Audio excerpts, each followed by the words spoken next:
أعوذ بالله من الشيطان الرجيم. بسم الله الرحمن الرحيم. إذا وقعت الواقعة ليس لوقعتها كاذبة خافضة رافعة إذا رجت الأرض رجا وبست الجبال بسا فكانت هباء منبثا وكنتم أزواجا ثلاثا فأصحاب الميمنة ما أصحاب الميمنة وأصحاب المشأمة ما أصحاب المشأمة والسابقون السابقون أولئك المقربون في جنات النعيم ثلة من الأولين وقليل من الآخرين على سرر موضونة متكئين عليها متقابلين يطوف عليهم ولدان مخلدون بأكواب وأباريق وكأس من معين لا يصدعون عنها ولا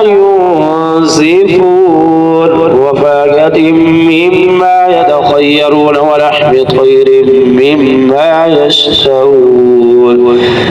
وحور عين كأمثال اللؤلؤ المكنون جزاء بما كانوا يعملون لا يسمعون فيها لغوا ولا تأثيما إلا قيلا سلاما سلاما وأصحاب اليمين ما أصحاب اليمين في سدر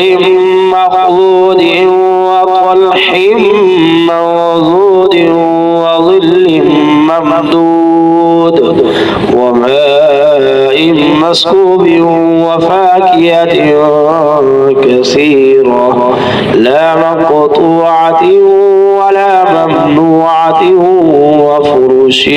مرفوعة إنا أنشأناهن إنشاء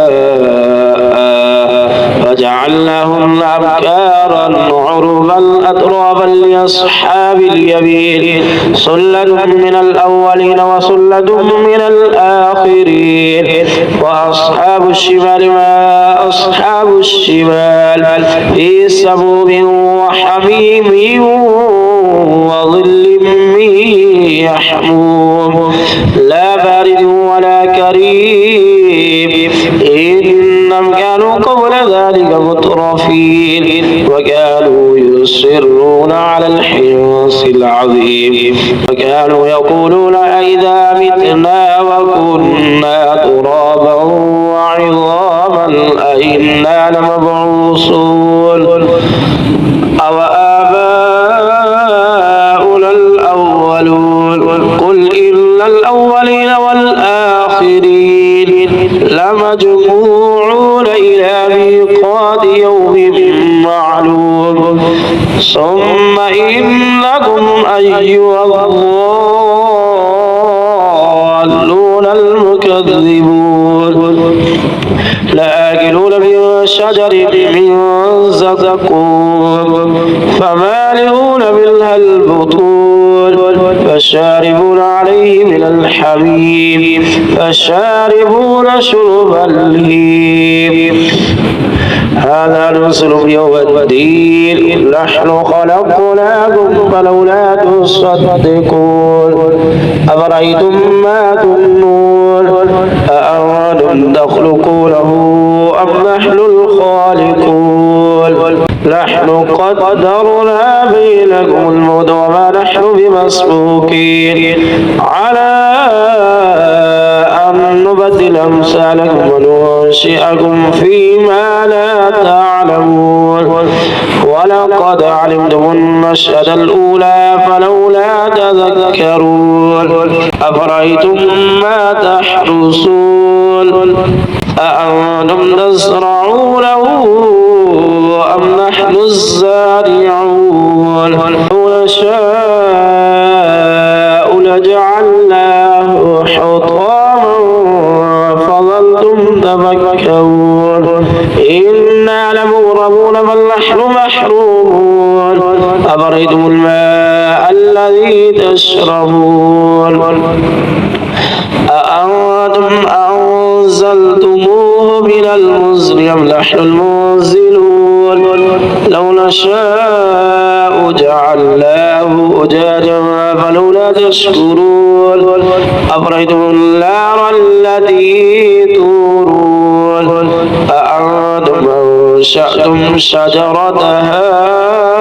أم نحن المنشئون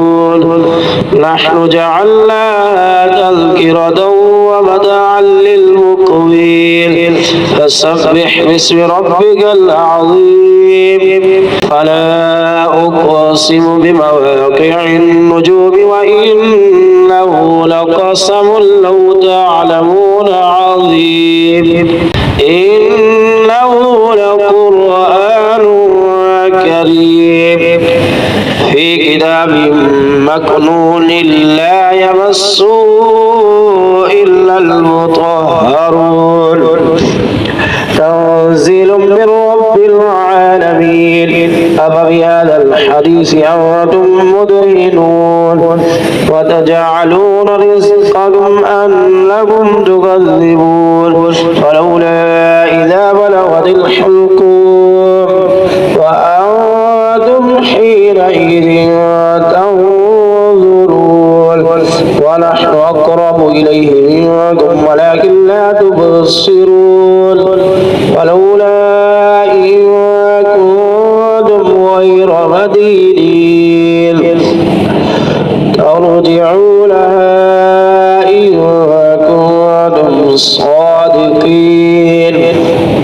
فأما إن كان من المقربين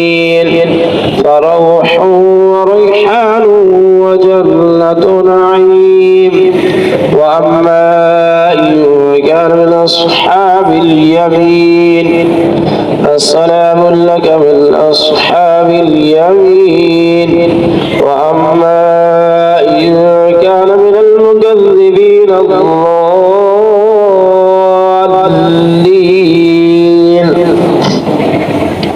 فنزل من حميم وتصلية جحيم إن هذا لهو حق اليقين فسبح باسم ربك العظيم